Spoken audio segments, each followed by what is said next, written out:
गांव में तो सब जगह अकाल की परिस्थिति हो गई है। लगता नहीं कि अब इस गांव में ज्यादा दिन रुकना उचित होगा। काम के लिए बाहर गांव तो जाना ही पड़ेगा। भूषण काम की तलाश में दूसरे गांव की ओर निकल पड़ता है। चलते चलते वह विजयपुर गांव में आ जाता है।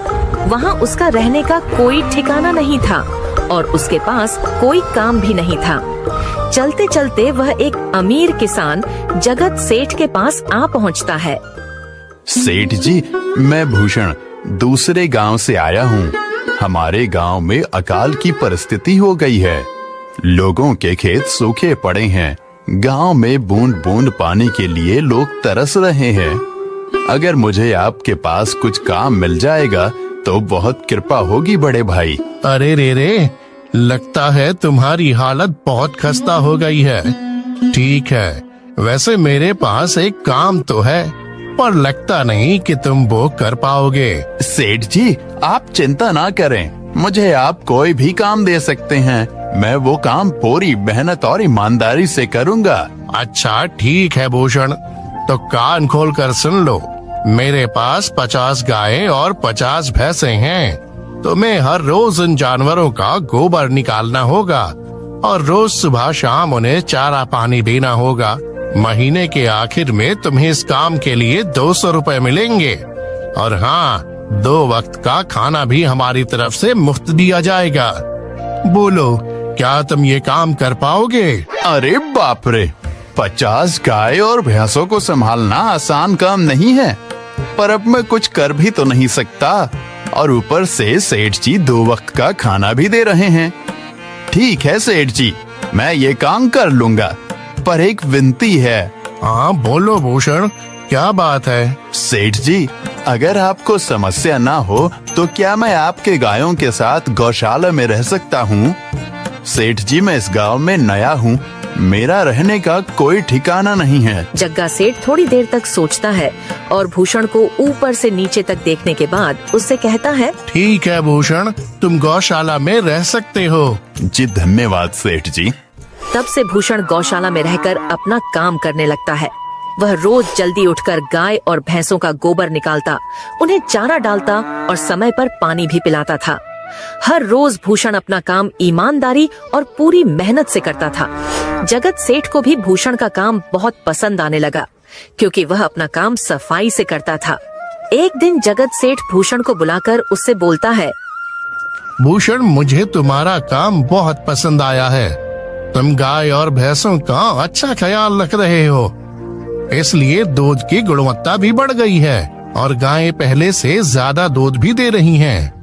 इसलिए मैं आज से तुम्हारी तनख्वाह बढ़ाकर पूरे 400 रुपए कर रहा हूँ। आपका बहुत बहुत धन्यवाद सेठ जी। कुछ दिन ऐसे ही बीतने लगते हैं। भूषण जगत सेठ के पास बहुत मेहनत और ईमानदारी से काम करता है। धीरे धीरे भूषण के पास अच्छा खासा रुपया जमा हो जाता है, जिससे वह अपने लिए छोटा सा रहने लायक एक कुटिया बनवा लेता है। उस गौशाला में सोकर तो नाक से गोबर की गंध अभी भी नहीं जा रही। अब आखिरकार मुझे अपने घर में चैन से सोने को तो मिलेगा। तब से भूषण जगत सेठ के पास गौशाला में काम करने आता और 2 वक्त का खाना खाकर अपने घर सोने के लिए चला जाता था। कई साल ऐसे ही बीत जाते हैं। भूषण की मेहनत के कारण उसके पास अच्छा खासा रुपया जमा हो जाता है। एक दिन भूषण जगत सेठ से बोलता है, सेठ जी, आजकल गांव में चोरी की समस्या बहुत बढ़ गई है और मेरे पास कुछ रुपए भी जमा हैं जो मैंने अपने घर में रखे हुए हैं, पर मुझे उन पैसों की चोरी की चिंता हो रही है। आपको तो पता है कि मैं दिन भर आपके पास ही काम करता हूँ और सिर्फ रात में ही घर सोने जाता हूँ, इसलिए मुझे रोज उन पैसों की चोरी की चिंता सताती है। हाँ भूषण, तुम बात तो बिल्कुल सही कह रहे हो। आए दिन गांव में नए नए चोरी के किस्से सामने आ रहे हैं और दिन भर तो तुम्हारा घर खाली ही रहता है, तो चोरी होने की संभावना तो जरूर है। जगत सेठ थोड़ी देर सोचता है और फिर भूषण से कहता है, देखो भूषण, ऐसे समय में तो गांव में एक ही जगह है जहां पर तुम्हारा धन सुरक्षित रह सकता है, और वो है जमींदार का घर। क्या जमींदार का घर? हाँ भूषण, इस गांव के जमींदार बहुत ईमानदार और दयालु हैं। ऐसा मैंने कुछ लोगों से सुना है, और उनके घर पर बहुत सारे पहरेदार भी हैं, तो चोरी होने की संभावना बहुत कम है।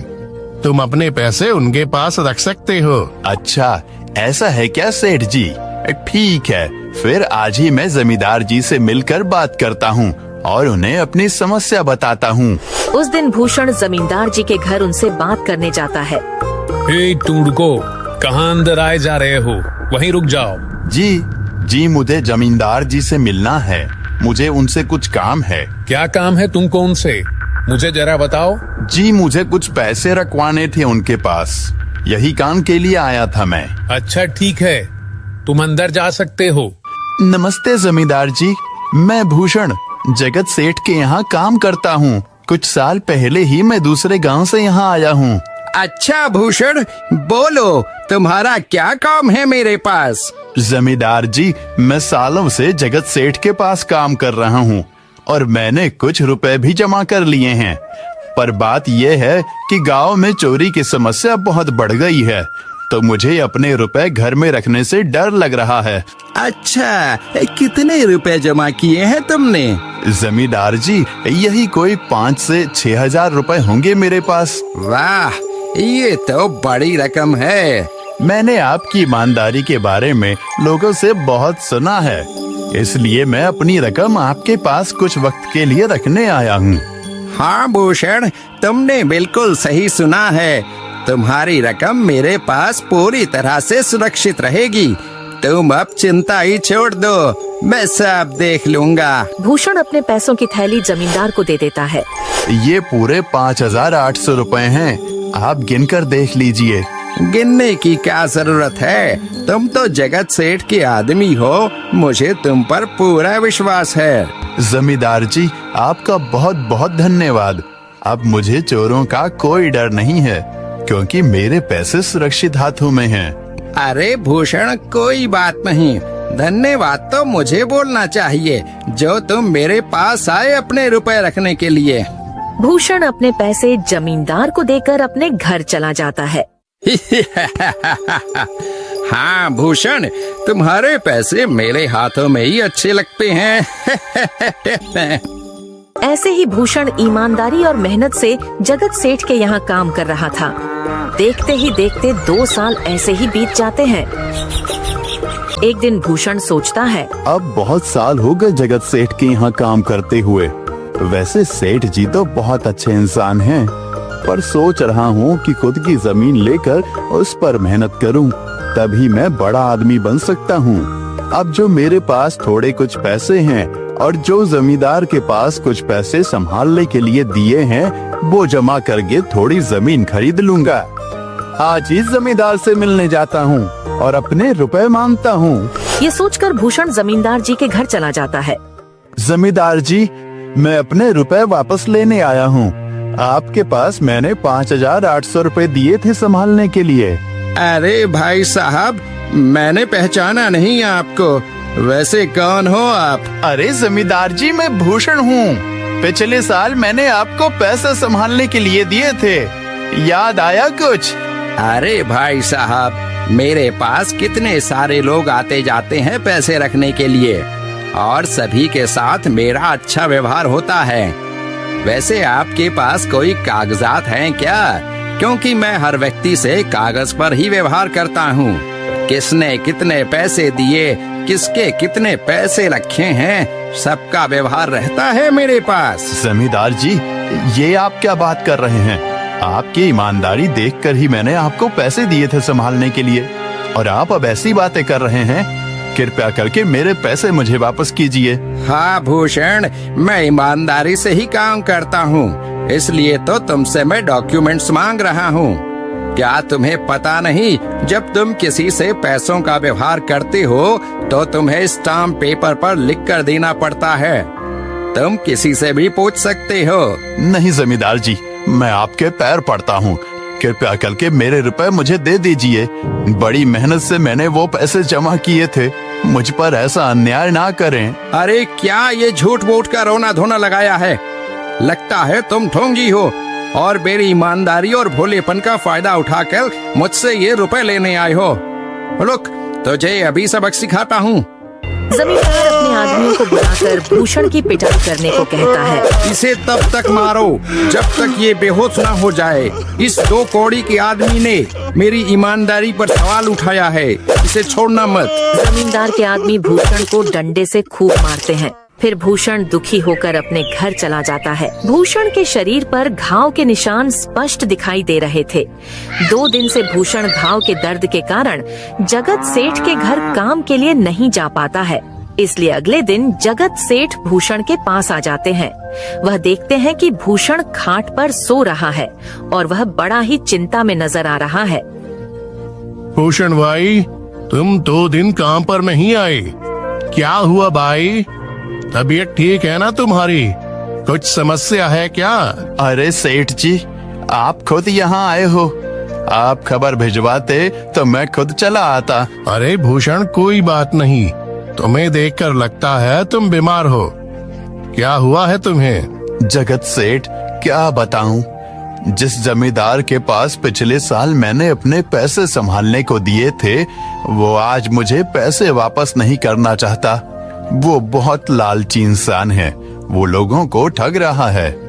और जब मैंने बाद में गिड़गिड़ाना शुरू किया तो उसने डंडे से मार मार कर मेरी पिटाई करवा दी और मुझे वहाँ से धक्के मार कर निकाल दिया। अरे बाप रे, ये तो बड़ा ही गंभीर विषय है। मैंने तो जमींदार के बारे में अच्छा ही सुना था, पर मुझे भी नहीं पता था कि वो इंसान इतना गिरा हुआ है। तभी मैं सोचूं, हर साल उसकी संपत्ति इतनी ज्यादा कैसे बढ़ रही है। मुझे माफ कर दो भूषण, मैंने ही तुम्हें जमींदार के पास जाने को बोला था। गलती तो मेरी भी है। नहीं जगत सेठ, आप तो मेरा अच्छा ही सोच रहे थे। ये तो उस जमींदार का लालच है। अब लगता नहीं मेरे पैसे उस जमींदार से वापस मिलेंगे भी। भूषण, मेरे पास एक तरकीब है जिससे मैं तुम्हारे पैसे तुम्हें वापस दिला सकता हूँ। जगत सेठ भूषण के कान में सारी तरकीब बताता है। ठीक है सेठ जी, हे ऊपर वाले, ये तरकीब कामयाब होने दीजिए। अगले दिन जगत सेठ बहुत सारे पैसों को एक सूटकेस में भरकर खुद जमींदार के घर जाता है। अरे जगत सेठ, आज आप खुद यहाँ? बोलो भाई, इस गरीब के घर कैसे आना हुआ? हमारा तो ये सौभाग्य है कि आप जैसे धनी आदमी के चरण हमारे घर में लगे हैं। नमस्ते जमींदार जी। अरे जमींदार जी, आप तो मुझे अब लज्जित कर रहे हैं। वैसे मैं कुछ महीनों के लिए दूसरे राज्य में व्यापार करने जा रहा हूँ। मैं ये लगभग 50,000 रुपए लाया हूँ। मुझे डर है कि कहीं ये चोरी ना हो जाए। क्या आप मेरे सारे पैसे अपने पास संभाल कर रख सकते हैं? आपके सिवाय इस गांव में और किसी पर भरोसा नहीं कर सकता। अरे जगत सेठ, ये भी कोई पूछने की बात है? मेरे पास आपके पैसे बिल्कुल सुरक्षित रहेंगे।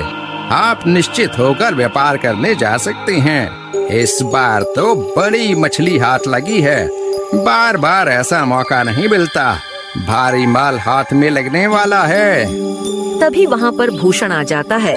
अरे भूषण, तुम? अच्छा हुआ तुम आ गए। मैं तुम्हारे पास ही आने वाला था। मुझे माफ करना, उस दिन तुम्हें पहचान नहीं पाया। इतने सारे लोग मेरे पास आते हैं तो जरा परेशानी होती है, पर मैं अपनी बातों का बड़ा पक्का हूँ।